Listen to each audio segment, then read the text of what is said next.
Henrique, alguma vez você já teve alguma percepção que o seu comprador ainda não estava muito preparado para comprar ESG porque estava com a mentalidade um pouco mais na política tradicional?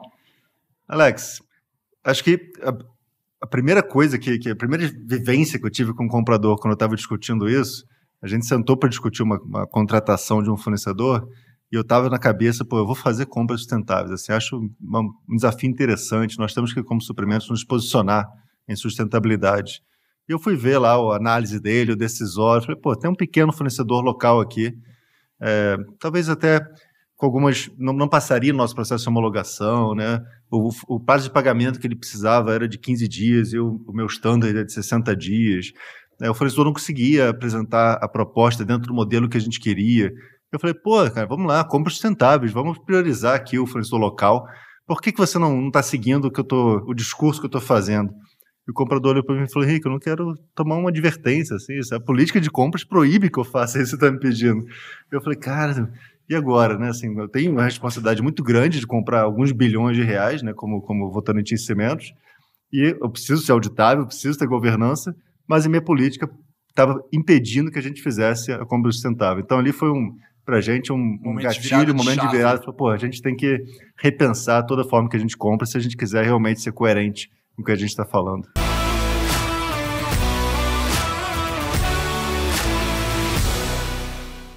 Pessoal, é isso que a gente vai falar hoje aqui. Nós vamos falar sobre ESG, mas talvez de uma maneira mais prática e menos romantizada do que a gente está discutindo por aí. Chegou o momento de a gente falar de muita questão prática de ESG.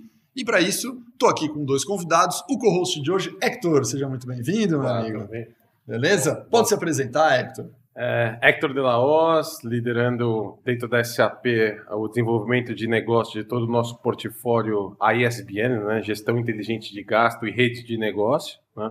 Aqui já há 10 anos nessa cadeira, mas 20 suprimentos, então me considero ainda uma pessoa de suprimentos. Com certeza, né? E muito prazer aí. Obrigado pelo espaço. E Henrique, pode se apresentar. Bom dia, pessoal. Eu sou Henrique Paes, sou diretor de suprimentos da Votorantim Cimentos. Estou há 10 anos, no 10º ano dentro da casa, né, liderando a nossa área de compras. Sou engenheiro, sou carioca, como o sotaque bem me entrega. Ainda me entrega, depois de rodar. Morando em Curitiba? Moro em Curitiba, já morei em Fortaleza, já morei no Pará, já morei fora do Brasil, enfim, está tudo misturado. Está ali. Preso em mim. Muito bom. Então é isso aí, cara. Essa história é bem interessante realmente, né? Porque eu acho que tem muita empresa ainda nesse pontapé inicial dentro de suprimentos, querendo falar, eu quero fazer ESG, quero fazer. E às vezes a primeira coisa que as pessoas... Nossa, a primeira, assim, de largada é olhar e falar, cara, será que minha política, será que meus indicadores não estão cobrando justamente o contrário do que a política de ESG? E a gente tem uma discussão interessante, né? Que eu já vou também, logo de largada, perguntar para você. Nessa questão de indicadores de política, um dos indicadores principais é o saving. Então, muita gente trabalha dentro da área de suprimentos por saving. E aí, automaticamente, imagina que você está naquela lista final, né? Você fez um bid, 3 fornecedores finais, tem um lá que está precificando alguma coisa por 1.000, Hector, certo? Tá 1.000, outro cara tá 1.100 e outro cara tá 1.200, beleza? Aí o de 1.100 e o 1.000 são iguais. Você fala de 100, eu tiro fora. Estou entre o 1.000 e 1.200. Qual a diferença entre eles? Que o de 1.200 tem ESG. E o de 1.000 não tem nada de ESG. E a grande momento é, nesse momento da decisão, qual a decisão a ser tomada, né? Alex, eu tenho dito, aliás, há bastante tempo, lutando contra a meta de saving. A gente, inclusive, alguns anos atrás, já estamos falando. Seu microfone nervoso, ali, save e tal. Falei, cara, assim, saving, a gente tem que gerar valor para a empresa. O saving não necessariamente é a única forma de medir, ou principalmente o saving mais burro, digamos assim, né? Mais cego, olhando preço contra preço. Compras tem que gerar, se a gente quer ter o famoso sit on the table, né? Ser estratégico, ser chamado para discussões, a gente tem que falar não apenas do preço que a gente está pagando, mas do valor total que a gente gera para os stakeholders em geral, para os nossos acionistas em particular. Nós somos TCO, por exemplo. Né? TCO, cara. O comprador tem que estar... É trabalhoso olhar TCO, né? Você tem que fazer, olhar um monte de outras variáveis em volta. Comprovar o TCO é difícil, né? Porque cada um pode ter uma interpretação ali dos prós e contras de cada decisão. Então, você vai aprovar para o seu diretor, para o seu executivo, dá mais trabalho. Mas é muito mais prazeroso também, assim. Comprar por 950 versus R$1.000, por 950, ok, tira da frente e vamos para o próximo. Mas isso daqui a pouco a máquina vai fazer, né? Você tem falado tanto de dígito, né? De robotização, etc. Se é para fazer a versão mais simplória, o computador vai fazer por nós. Nós, compradores estratégicos, a gente tem que olhar o TCO, como é que a gente está gerando valor para a sociedade, para os stakeholders e para a empresa através das nossas decisões de compra. E aí o ESG entra nessa variável. Assim, não é vou pagar mais caro por ser ESG, é contraditório buscar saving ou buscar ESG. O ESG vai se pagar, seja porque o produto vai ser mais atraente para o consumidor final, seja porque reduz a exposição da empresa a um risco que poderia causar dano à imagem, dano às nossas ações na bolsa, etc. Seja, enfim, porque a gente vai fazer a circularidade daquela sucata, daquele resíduo, de alguma forma a conta vai fechar. E a sustentabilidade necessariamente passa por sustentabilidade financeira do negócio. Perfeito. Então não é naive de você dizer, eu vou pagar mais caro, vou deixar de ter saving. Não, a gente vai manter a competitividade e, aliás, o ESG vai ser necessário para a empresa aumentar a sua competitividade. Então, saving puro, esquece, tira da mesa. Isso o computador faz sozinho. Temos que buscar o valor total que a gente está criando pelas nossas decisões, o famoso TCO. Muito bom. E, Hector, o que você vê nos seus clientes lá no dia a dia? Acho que é muito o que o Henrique falou, né? A sustentabilidade por si só tem que ser sustentável. ela não pode ir contra a margem do meu negócio, né? Então, mas mesmo nos fornecedores, em teoria, que não são ESG, o que eu estou fazendo, inclusive, para trazer esse tema na mesa, né? Trazer que é importante, inclusive eles estão cientes que esse vai ser um critério de avaliação, né? O que eu tenho visto muitas vezes é que às vezes as empresas querem uma solução mágica que, esse fornecedor é verde, né? Lógico, tem algumas certificações, tem parceiros da SAP que aportam esse tipo de informação, né? Mas até num processo licitatório, você pergunta, você faz perguntas, inclusive para ver se o fornecedor tem alguma prática, né, de ESG, seja ambiental, seja social, seja de diversidade, né? A gente vê algumas empresas, né, que colocam objetivos, né? Eu quero ser mais diverso, eu tenho liderança feminina ou liderança diversa em X percentual.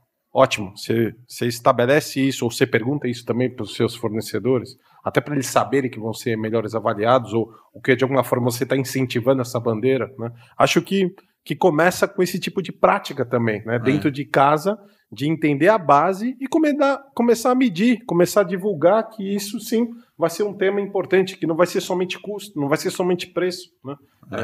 Acho que o que você falou, você tem que dar uma prática aqui, 2 coisas ou 3 coisas. Primeiro, deslocar o fator decisório, né? Falar de uma maneira bem prática. Deslocar, cara, tira o save nesse momento como fator decisório e olha para TCO, ou se a gente quiser pôr um outro aqui, geração de valor, né? Põe geração de valor, porque às vezes o TCO é o custo total e não o que você gera de valor para o cliente, por exemplo, né? Adicionaria uma outra métrica que é difícil, né? Ter um indicador, mas geração de valor eventualmente é ganho para o cliente final em rentabilidade do produto mais caro e por aí vai, que não é o TCO. Então você desloca o eixo de saving para sair dessa encruzilhada, né? Fala, cara, aqui não é saving a decisão, aqui é TCO, uma geração de valor. Isso. E como citando a história que eu contei no começo do meu comprador, a gente voltou à nossa política, voltou ao nosso sistema de decisórios, de negociações. Perfeito. Falou, cara, vamos colocar aqui alguns atributos a mais. Então, está aqui a comparação dos preços, está aqui o critério de pegada de carbono, está aqui o critério de diversidade no fornecedor, está aqui o critério de compras locais, está aqui o critério, enfim, A, B, C, D, mas também está aqui o critério de tributário, também está aqui o critério logístico. Também está o preço, normal. Qualidade. Todas as variáveis possíveis para a gente tomar a decisão.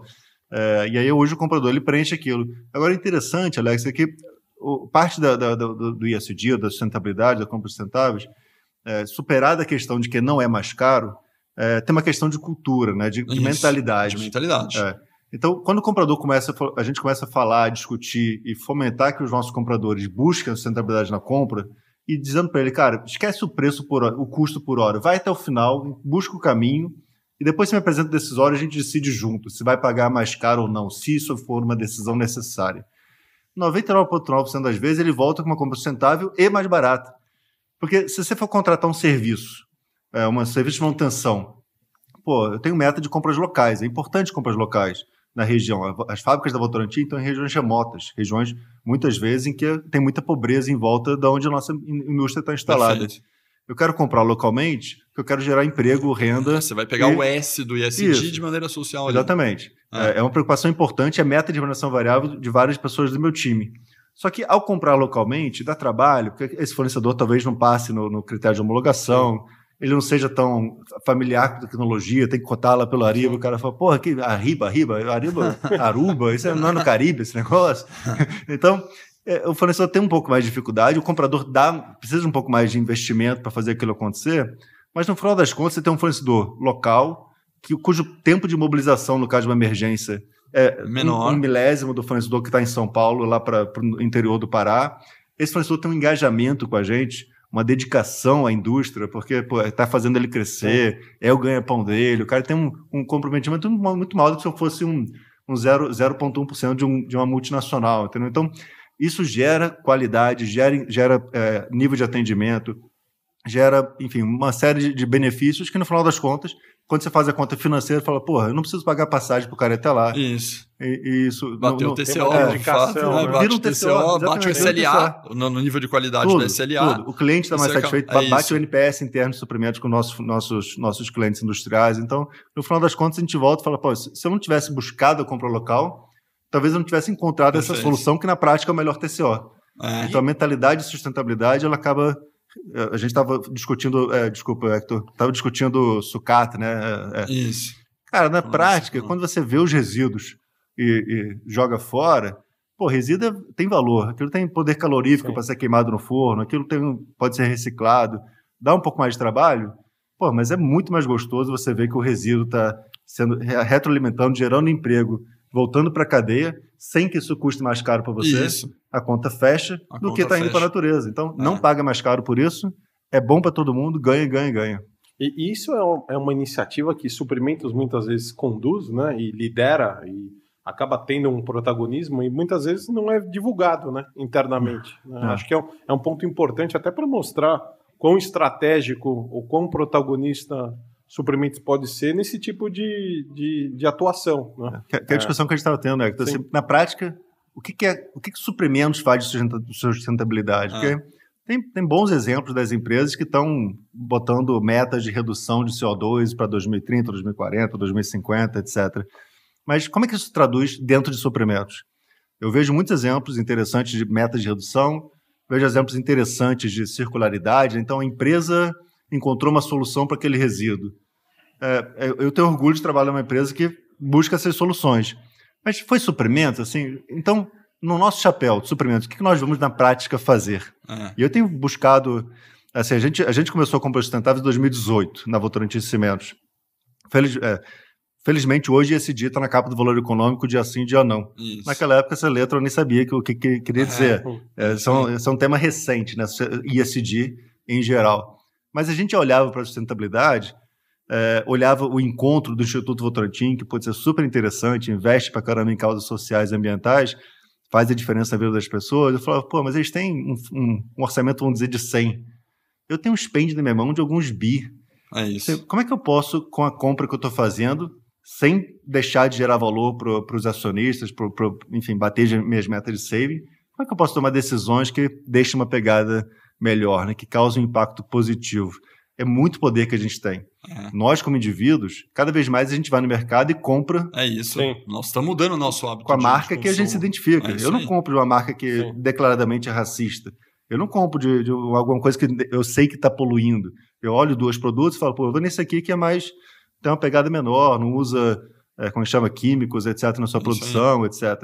Então, com pessoas físicas, com o nosso cartão de crédito, que é bem limitadinho, a gente já toma decisões. É isso aí. Com o nosso spend de alguns bilhões, qual é o nosso poder? É muito maior do que nós com pessoas físicas, né? Porque você arrasta você e uma cadeia inteira de fornecedores para trás. O fornecedor olha e fala, se a Votorantim Cimentos também pedindo isso, é sério, né? É para valer. Sério. É a Vera, isso. Aí você vê a cadeia, né? Tem o Angel, que é conselheiro nosso aqui, ele é diretor de compra de suprimentos da Tegra, né? Uma consultora incorporadora, e também diretor de SD, né? Sim.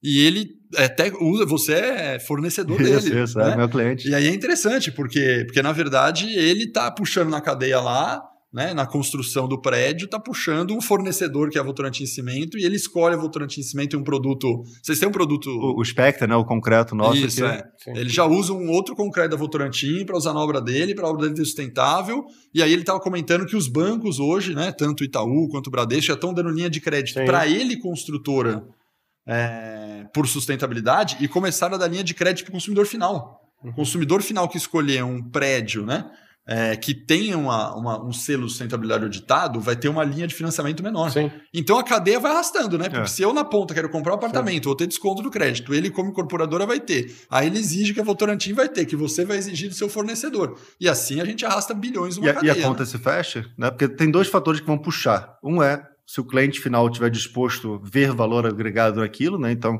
eventualmente está disposto a um premium price, porque vai gerar algum valor no TCO dele, né? Seja no prazer, como pessoa física, seja na indústria dele, né? Então, a gente falou ontem com a Tegra, foi super legal a conversa com o Angel.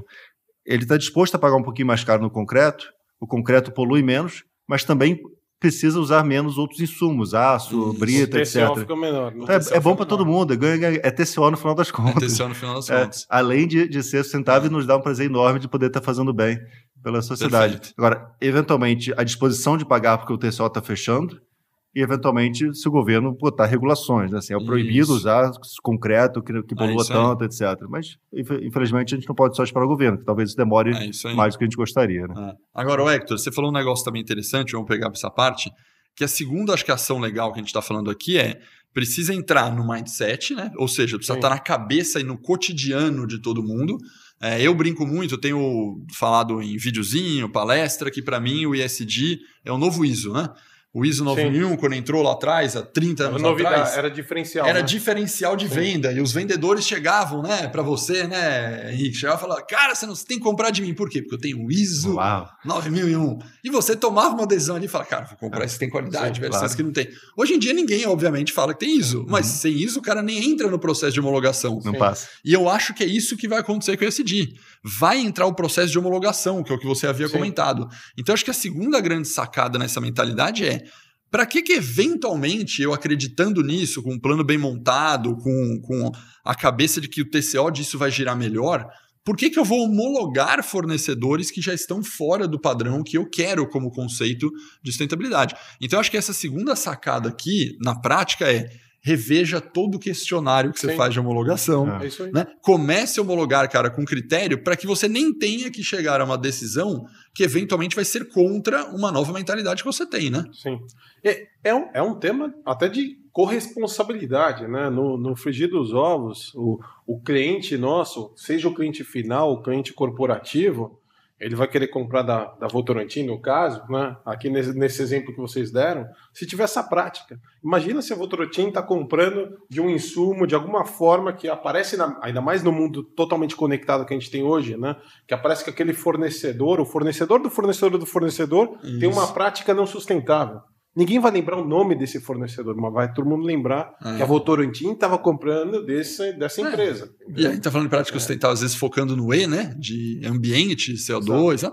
Mas, cara, o S do social, de trabalho escravo, é o que mais, né? É só a gente ver. Você imagina se você contrata um fornecedor local, um pesadelo, seu lá, que eventualmente você fala, nossa, a Votorantim trabalha escravo com os fornecedores locais da comunidade ribeirinha, né? Estou inventando uma comunidade aleatória. E a gente viu exemplos recentes disso, né? Que ninguém lembra do fornecedor envolvido, mas todo mundo lembra das marcas. As marcas que grandes. compraram, né? Marcas grandes. Aí eu estou falando seja dos mais variados setores, né? Varejista, setor bancário, que, sei lá, às vezes um segurança mal treinado ou que não tinha uma prática correta, teve uma ação incorreta. Ninguém vai lembrar que esse cara tinha empresa de segurança, né? Quem era o terceiro empresa de segurança? Ninguém nem sabe o nome. Não sabemos.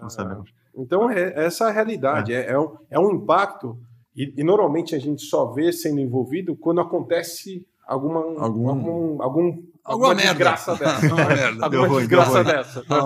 A gente está falando de qual o papel do suprimento, né? Assim, então, sustentabilidade nas empresas como um todo, mas e nós, compradores, o que a gente tem que fazer? Eu tenho conversado com alguns CPOs, tentado fazer um benchmark para relançar o meu programa de compras sustentáveis na Votorantim Cimentos.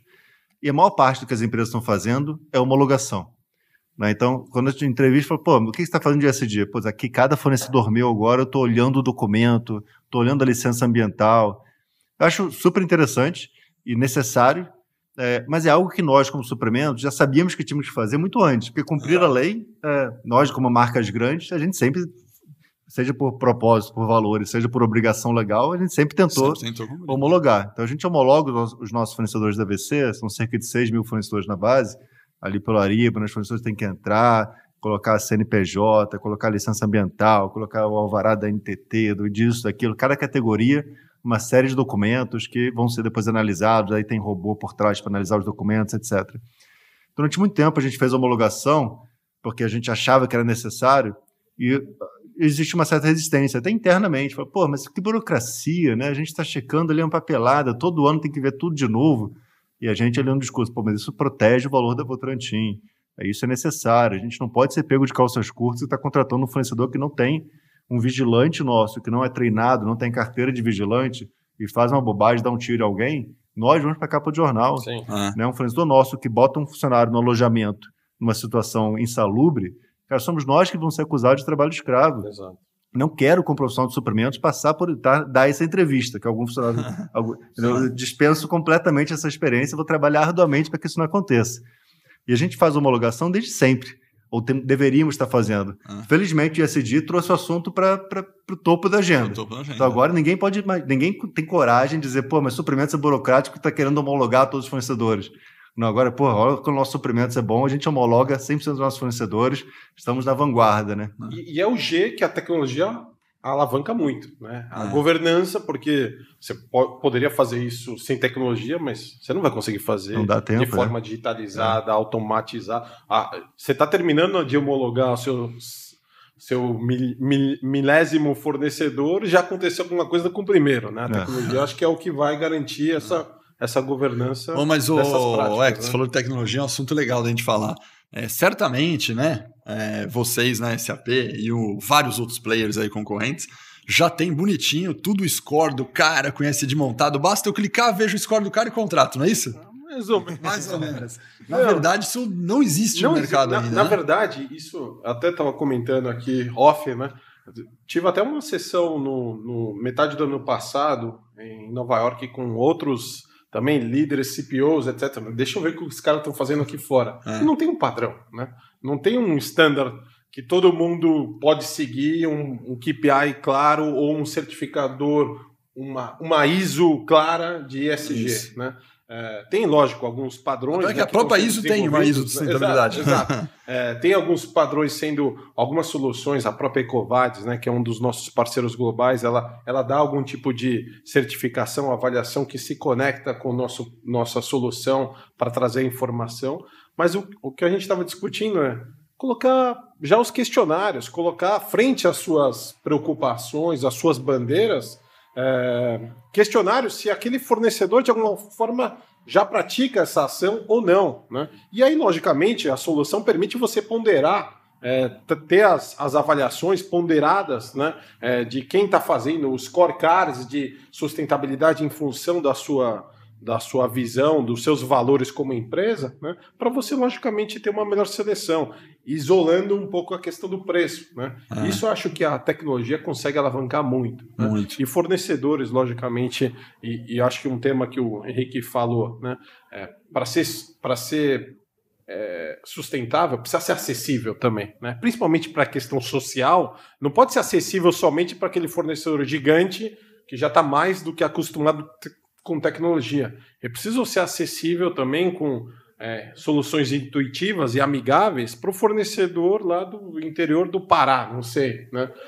Então, isso é um dos pontos que a SAP tem investido muito, até para dar usabilidade, não só para o comprador ou para o usuário, mas também para o fornecedor. Então, a gente já tem soluções hoje, aplicativo mobile, você entra lá na App Store, na Android, você baixa e consegue ter acesso. E, logicamente, eu sendo um fornecedor pequeno, isso eu fiz na época de pandemia, inclusive, tá? Como pessoa física, eu entrei lá na Network, né, no Ariba Discovery, para tentar registrar e buscar fornecedores alternativos que estavam, de alguma forma, disponibilizando máscaras médicas, etc., né, incentivando esse meio, né? A gente conseguiu trabalhar ou apoiar até o Votorantim nisso, né? Buscando fornecedores. Foi um insumo que, de repente, do dia para a noite, passou a ser crítico para todas as empresas. Até antes era somente para setores de healthcare. Né? Depois, todas as empresas precisavam de máscaras médicas. Né?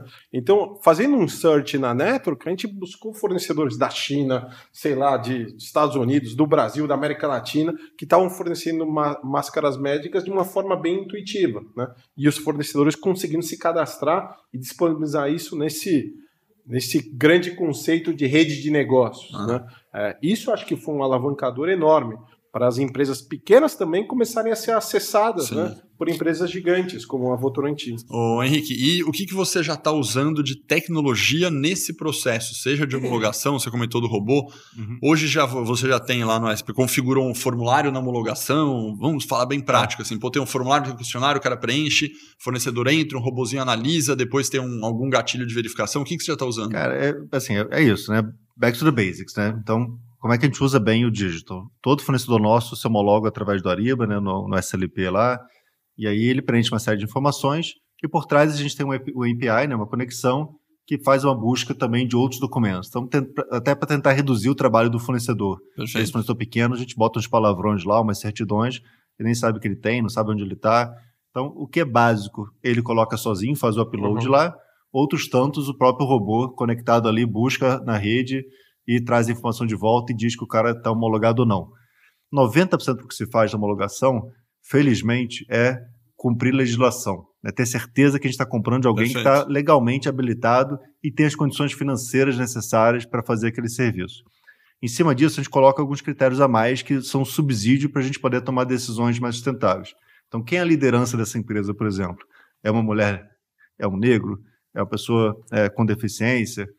Enfim, é uma empresa local? Qual o porte dessa empresa? Com essas informações, a gente vai poder tomar decisões de compra, a gente chama isso de censo de diversidade, né, que a gente faz durante a homologação, para a gente poder ter Então, existe um indicadorzinho, censo de diversidade, por exemplo, isso, que tem os seus critérios que a gente faz definidos. através da tecnologia, e a gente, com base no resultado desse censo, quando a gente tem lá o nosso vendor list, a gente fala, tem essas 10 empresas aqui, todas estão homologadas, e essas duas têm uma estrelinha de diversidade do lado, é liderado por uma mulher, é liderado por um negro, uma pessoa negra, é liderado por uma pessoa com deficiência. Isso nos dá o alerta ali no processo de compras. Vamos incluir esse pessoal até a última rodada, vamos fazer um esforço extra, vamos pegar pela mão e ajudar ele a precificar, ver qual é o nível de competitividade para a gente tentar fazer todo o esforço possível para contratar Perfeito. essa O indicador empresa. de CO2, que é super importante hoje, né, de net zero, ele ainda é um indicador difícil de coletar dos fornecedores, não é? Sim, o tema de CO2 é difícil porque, novamente, acho que não tem um standard claro, né? Inclusive para medir. As pessoas não sabem nem calcular, fornecedores menores não sabem nem calcular. Então, né? não tem ainda algo tão definido ou tão desenvolvido para isso, né? Mas eu gosto do ponto que o Henrique comentou agora há pouco, né? De alguma forma fomentar as empresas sustentáveis, né? E com a tecnologia, né? Isso você consegue até levar para o requisitante, para o usuário final, né? Ele consegue ver catálogos sustentáveis ou empresas sustentáveis ali num processo de compra, de carrinho de compra, ele consegue elencar e ver essa estrelinha de fornecedores sustentáveis. Né? A gente tem casos, né? Teve até um grande cliente nosso global, uma farmacêutica global, que ela fez uma iniciativa chamada Buy Diverse. Né? Eu, como suprimentos, eu estou fazendo as negociações, estou trazendo informação via network da SAP.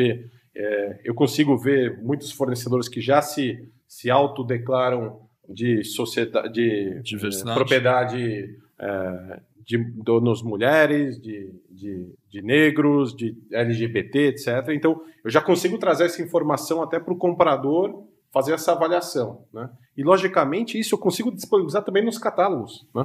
Para os requisitantes saberem disso e saberem, de alguma forma, tem uns catálogos aqui que são de fonte de fornecedores que tem a bandeira de diversidade, seja ela qual for. Né? Esse eu acho que é um futuro, né? Sim.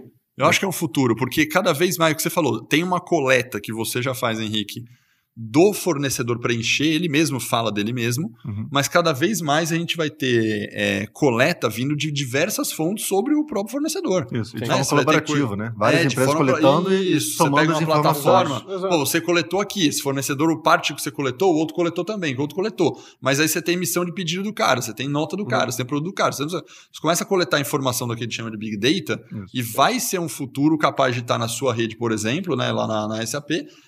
Não é uma rede que você já consiga ter o catálogo, né? Isso aí vai ser muito legal agora, quando ficar maduro, digamos assim, né? Até no Brasil, a gente está pilotando aqui, iniciando um projetinho, né? A SAP é muito forte essa questão de diversidade, né? E a gente está, de alguma forma, iniciando alguns parceiros nossos que apoiam algumas causas, né? Então, a própria a questão de mão de obra ou de pessoas pretas, né? De trazer isso, fornecedores que são de propriedade de empresas que têm, de alguma forma, esse apoio, essa causa, né? Então, a gente está tentando, de alguma forma, trazer para eles, porque muitas vezes esses fornecedores pequenos nem sabem que poderiam se registrar na network, né? Está disponíveis para serem comprados e acessados por empresas como a Votorantim. Então, a gente está fazendo esse tipo de iniciativa dentro de casa para fomentar, né, com, logicamente, algumas ONGs que nos apoiam, que de alguma forma servem como hub, para trazer esses fornecedores para dentro de casa, né, e colocarem ele na rede para serem acessados por empresas como a Votorantim. Mas o que você falou da ONG, da ONG, eu acho que é outro ponto bem importante a gente falar.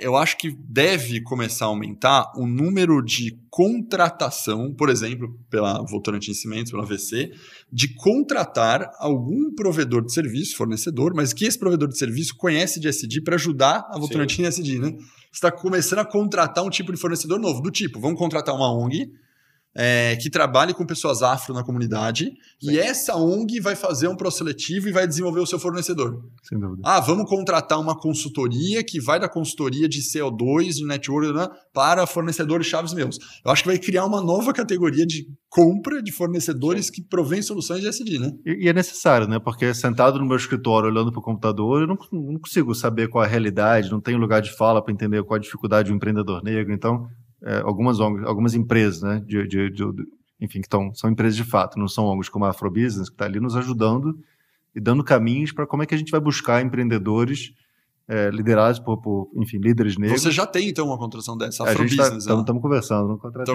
Tá. Buscando... Mas já é uma intenção contratar. E é uma empresa que está trabalhando seriamente com vários clientes. Eu estou dando exemplo deles, nós ainda não fizemos na VC, mas é um exemplo de uma empresa que está ajudando os compradores a encontrar caminhos para contratar, fazer esse discurso sair do discurso para a prática, né? O que a gente está tentando fazer é justamente trazer eles para ficarem acessíveis. E você tem que trazer ele para o catálogo. Exato, eu preciso deixá-los acessíveis. É isso aí. Bonitão, entra aqui nessa rede que você vai estar acessível para essas empresas que estão transacionando, né? A maior rede de negócio do mundo. No Brasil tem diversos, eu estava contando outro dia, tem mais de 120 compradores como a Votorantim, já transacionando na rede, né? Além do processo de sourcing, etc., que são ainda mais empresas, buscando fornecedores nesse mundo, né? Então, transacionando alguns bilhões, né? E, logicamente, essas empresas se registrando e se disponibilizando, acho que todo mundo ganha, né? Deixa eu voltar à pergunta do CO2 e voltar à minha resposta padrão, que é suprimentos bem feito responde a essa dificuldade, né? Porque você sabe que na indústria de cimento, o escopo 3 ele é relativamente pequeno, né? A gente tem o escopo 1 e 2, basicamente 92% de todas as emissões estão no escopo 1 e 2 da indústria de cimento. Mas eu sou o escopo 3 da construtora, né? Ou seja, eu sou isso aí. A Tegra lá, né? E outras construtoras, eu sou o escopo 3 deles.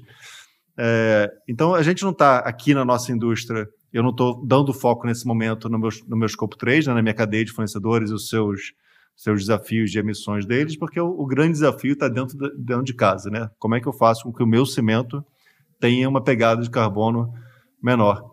Agora, isso posto, nós como suprimento sempre olhamos os fornecedores como uma distância, né? Como uma barreira fora de casa. E a gente sempre deveria ter pensado, desde sempre, que muito da inovação, e esquece a sustentabilidade, muita inovação possível na nossa indústria, alguma coisa vai vir dentro de casa, os nossos próprios engenheiros, mas muito conhecimento de como fazer as coisas está no mercado fornecedor. E suprimentos deveria ser a ponte que conecta esses conhecimentos. Todos os cérebros que estão em volta da VC, dentro de cada fornecedor, com os nossos cérebros dentro de casa, suprimentos é a ponte que conecta fornecedores, ambiente externo, com o ambiente interno. E inovação, por exemplo. Agora, para reduzir CO2 da indústria de cimento, vai ter que ter inovação. Nós precisamos buscar novas formas de fazer cimento, novos combustíveis, novos processos químicos, novas formas de energia. Uma parte desse conhecimento a gente vai, talvez, conseguir desenvolver dentro de casa. O seu P&D, por exemplo. Isso, mas muito das ideias possíveis está vindo da indústria química, que é meu fornecedor, está vindo da indústria de refratários, está vindo da indústria de energia, está vindo de indústria de materiais fundidos, que podem ajudar a AVC a reduzir as nossas emissões. Então, o meu papel como suprimentos numa indústria cujo escopo 3 é relativamente pequeno Então, eu não faço nada? Não, eu faço alguma coisa. A gente está fazendo um processo de co-inovação para os fornecedores, ou seja, queridos fornecedores, parceiros de longa data, em quem a gente confia e tem um grande relacionamento. O meu desafio é esse. Eu preciso aumentar a utilização de combustíveis alternativos, preciso reduzir o fator de clinker no meu cimento, preciso aumentar a eficiência energética, termoelétrica dos meus fornos. O que vocês têm de ideia? E quando você abre para os fornecedores para conversar, fala, porra, eu estou aqui batendo na porta há um tempão e vocês me mandam no edital dizendo para eu entregar ABC, coisa mais básica possível, e eu sei o que fazer. Vamos ouvir os caras, entendeu? Perfeito. E aí, isso independe de sustentabilidade. A gente deveria ouvir eles também para melhorar todos os nossos produtos. Isso aí. Os suprimentos mandam editais firmes e reprova qualquer fornecedor. Está reprovado tecnicamente porque não atendeu o meu edital.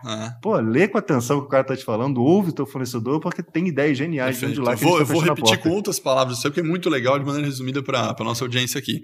Você está falando de escopo 1 e 2, é aquilo que você, né? Então imagina que eu tenho uma fábrica, vou até trocar de exemplo, eu tenho uma fábrica e eu produzo lá, vamos supor que eu sou a Unilever, produzo lá o Omo, então o que na minha fábrica produzindo Omo eu gero de emissão? E, por exemplo, a Unilever, vou comprar matéria-prima de alguém que fabrica caixa, por exemplo. Quando a gente fala de compras, muitas vezes você pensa, cara, eu preciso controlar a emissão do cara que fabrica a caixa, né? Mas, na verdade, tem uma grande sacada que é o escopo 1 e 2, né? Não, e o que eu produzo dentro da minha fábrica? E aí você terceiriza suprimentos de cabeça, fala, isso aí tá com o meu pessoal do industrial, né? Eu tenho que cuidar do cara do outro fornecedor, ou do meu cara do logística, né? O que o cara da logística tá fornecendo? E você fala, não, mas peraí, eu tenho que olhar para minha casa, para minha fábrica e pegar os fornecedores para inovar dentro da minha fábrica. Será que a caixa é diferente vai fazer com que a minha fábrica emita menos? É isso aí. Aqui, a minha caixa aqui dentro, ou a química que eu estou usando na fabricação do sabão, por exemplo, que eu inventei da Omo Unilever, está fazendo... Então tem que trazer esse componente de inovação do fornecedor para dentro de casa para o escopo 1 e 2, e isso é ESG que muita gente esquece. É um potencial enorme de suprimentos contribuir nisso. Muito bem colocado isso é um ponto, e a gente pensando em inovação, pensando em pensar diferente, né? É o chamado spend better, né? Gastar melhor. Mais do que gastar menos, é gastar melhor, né? E aí é um pouco disso. Mesmo quando a gente pensa até em cadeias mais eficientes, no frigir dos ovos, ela sendo mais eficiente em custo, ela vai ser, porque ela vai gastar menos logística, tudo isso está impactando geração ou emissão de carbono, até excessos sendo produzidos ou o material sendo descartados, né? Eu tendo um estoque muito mais lean, eu também estou garantindo, além de uma resposta mais rápida para o mercado, algum tipo de... seja de falta de produção, seja de parada de máquina, seja inclusive de excessos que depois eu vou ter que, de alguma forma, reciclar ou jogar como resíduo, né? Então, tendo uma cadeia de suprimentos mais integrada e colaborativa aí com os diversos elos, né, você garante todo esse processo. E aí, acho que o último assunto que eu queria puxar é que tudo isso que a gente está conversando, no fundo, sai um pouco de uma iniciativa meio tímida e simples, né? Da gente pensar, puxa, cara, é só eu tomar decisão pelo SAFe. Não, porque você tem que pensar no TCO, você tem que pensar no TCO, você tem que pensar maior. Aí entra no processo de homologação, mas o processo de homologação é maior, não é o processo da comunidade é maior.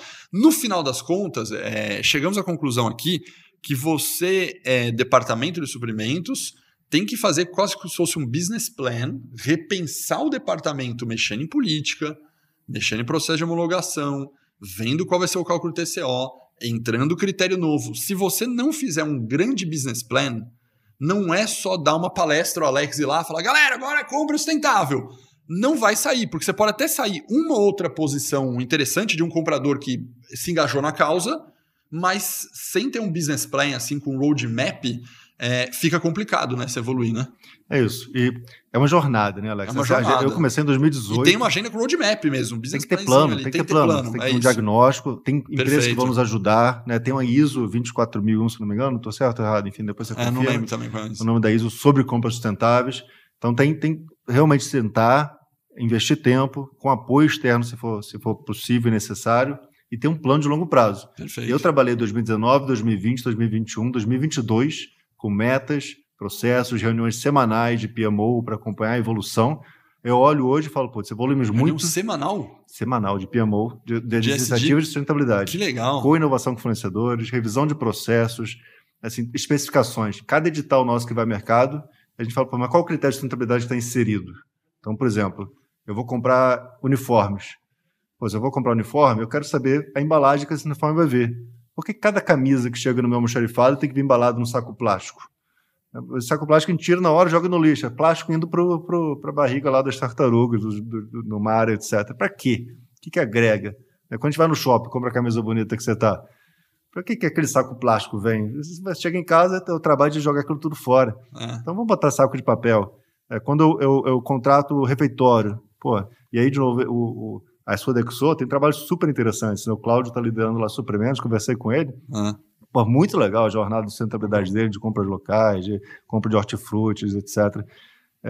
Eu posso botar especificações no meu edital, que diga, aqui na Votorantim Cimentos eu quero fornecedores locais, que você compre de hortifruti local, eu quero reduzir o plástico, eu quero reduzir a quantidade de gordura que é usada na cozinha. Então, requisitos técnicos que esses suprimentos botem em mercado, garantindo a sustentabilidade. Então, esse é um dos pilares do que a gente tem trabalhado. Cada edital a gente discute. Aí tem riscos, né? A gente está discutindo alojamentos. Cara, tem milhares de pessoas que ficam em alojamento todos os dias na Votorantim Cimentos, trabalhando do Brasil afora. Perfeito. Cara, dá trabalho, né? Mas eu não quero ter hipótese de descobrir que um funcionário terceirizado estava dormindo no chão. Assim, jamais. Assim, eu teria vergonha de contar em casa que alguém dormiu no chão trabalhando para mim, entendeu? Não, só aqui pensando alto, né? É uma jornada, é uma maratona, né? Mas também aí, até para a audiência, né? Até uma maratona começa com um passo, né? Não, é KM, é KM que corro, é KM, é KM. Senão, treina senão 5K, treina 10, é isso. Começa a praticar. Então, começa com o básico, começa perguntando, entendeu? Começa perguntando que talvez você vai começar a se surpreender que ninguém está pensando nisso, nenhum dos seus fornecedores. Alguns fornecedores já têm, né? E aí, com essa informação, você começa dando passo a passo, né? Logicamente, o próprio Henrique aqui ele começou a sua jornada em 2018, hoje, com certeza, já está em outro patamar, né? Mas ele olhou ali aquele Everest que ele tinha que escalar e começou a andar. Isso. Falou, beleza, eu vou começar a andar. E faz bem feito, né? Então, assim, faz o básico, cumpre legislações, garante seus fornecedores cumprir a legislação, cumpre o processo, revisa o teu padrão, garante que usa TCO, toma decisões com base em TCO, co-inova, matriz de Kraujic, antiga, 1980 e pouco. Isso aí. Sim. Cara, tá lá, quadrante de estratégia, você vai co-inovar com seu fornecedor, relações de longo prazo, inovação, etc. A gente fecha os olhos para a metodologia. É isso aí. Então, faz bem feito suprimentos, como a gente sempre falou que deveria fazer, homologa, busca TCO, co-inova com fornecedores estratégicos, e aí bota a mentalidade do seu time. Compras sustentáveis é importante, vamos fazer diferença. Busca, olha cada coisa que está decidindo e vê a sustentabilidade daquilo também, a mais. Cara, você vai evoluir a passos largos. E Henrique, muito acho bom. Que, aproveitando o momento, né, os talentos novos, aí as novas gerações estão já com esse DNA na cabeça. Né? Então, se eles já vêm questionando, ótimo, me ajuda a achar o caminho, né? Vamos começar a trabalhar nisso, né? É um desafio. Então, os jovens nos questionam todos os dias, né? Então, é impressionante. Ótimo, vamos não só transformar esse questionamento, vamos transformar esse questionamento em atitude, né? É isso aí. Então, para mover Boa, o Henrique, cenário. para fechar, perguntas ping-pong são perguntas padrões que a gente faz para todos os convidados, que não são de procurement, no caso, não são de suprimentos. Uma frase de impacto, uma frase que você gosta, seja de alguém, seja sua, tanto faz. Cara, eu uso muito com o time. Vamos adiante, cara. Ponto. Bem simples, Alex, mas, pô, vamos fazer. Para de discutir, de ficar na verborreia ali. Vamos dar os próximos passos, cara. Muito bom, muito bom. Próxima pergunta ping-pong aqui.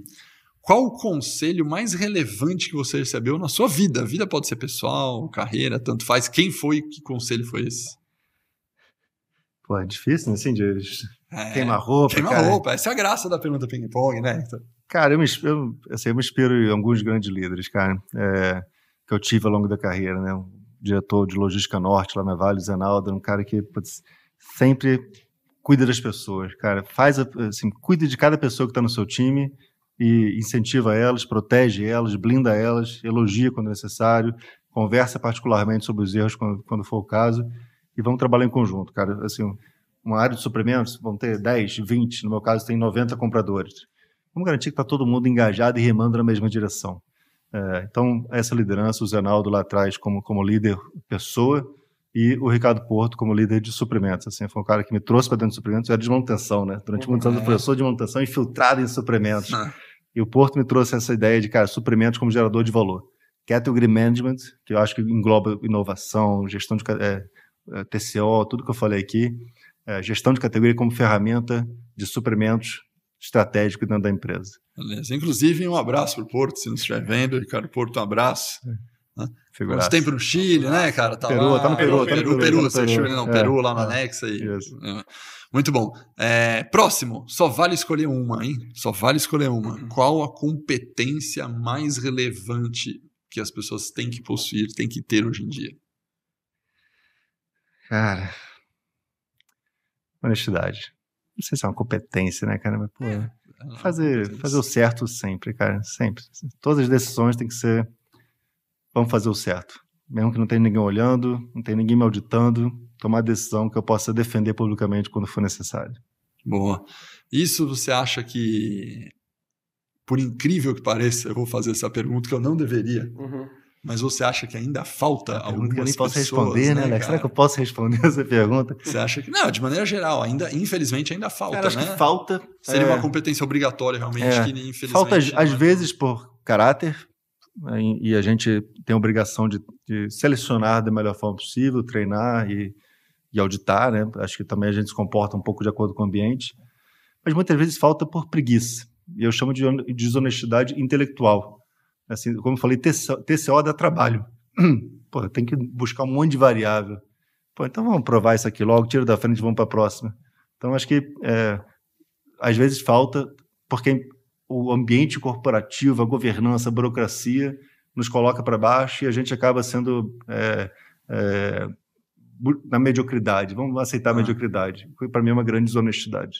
Perfeito. Penúltima pergunta. Essa penúltima pergunta é: o que durante muito tempo você acreditou que era uma verdade e você mudou de opinião? Falou, nossa, cara, aquilo que eu pensava estava errado. Cara, eu não vou responder com exemplo, porque eu sou uma metamorfose ambulante, cara, literalmente. O meu time surta comigo, cara. Eu falo, cara, vamos focar e vamos fazer desse jeito.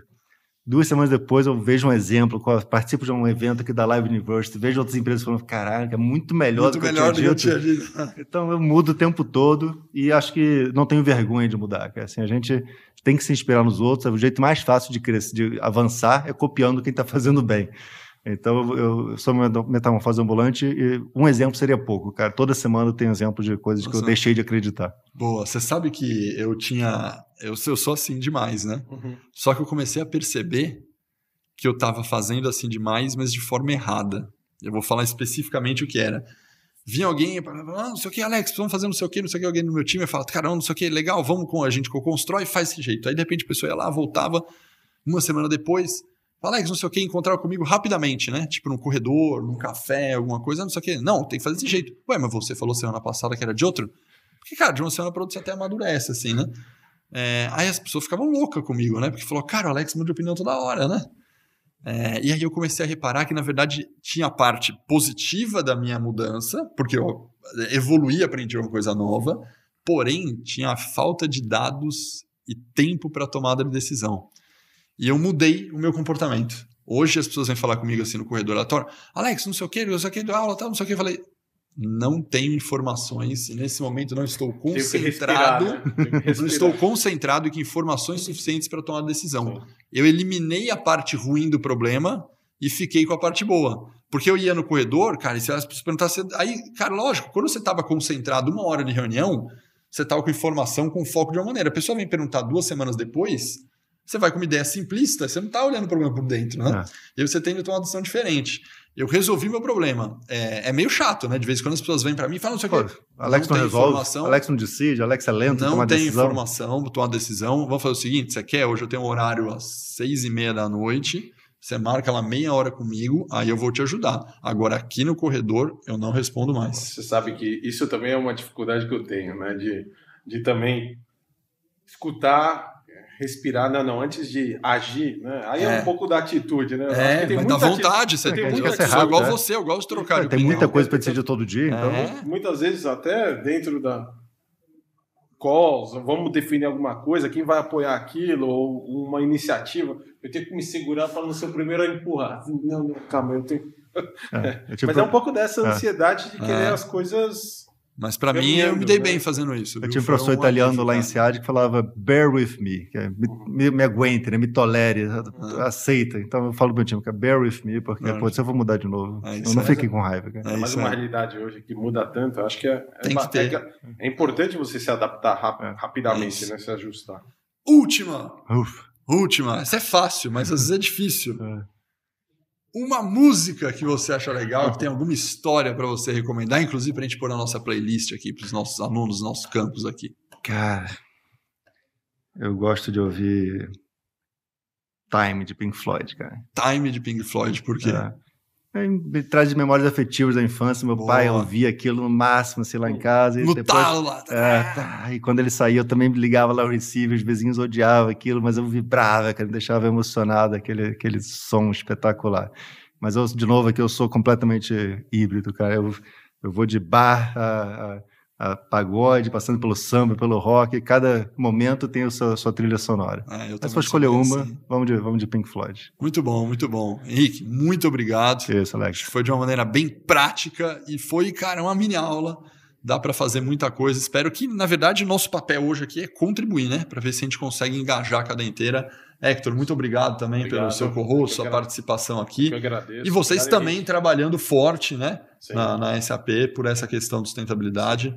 Acho que juntos aqui, eu como elemento de educação, compartilhamento de conhecimento, você puxando a cadeia, você puxando a rede, a gente vai conseguir construir um Brasil, um mundo melhor. Isso aí. Beleza? Obrigado. Pessoal, muito obrigado pela audiência de vocês. Eu tenho certeza que vocês pegaram várias coisas práticas. Compartilhem com os seus amigos, com os compradores, com as áreas que você conhece, para que todo mundo faça o ESG de uma maneira muito mais prática hoje em dia.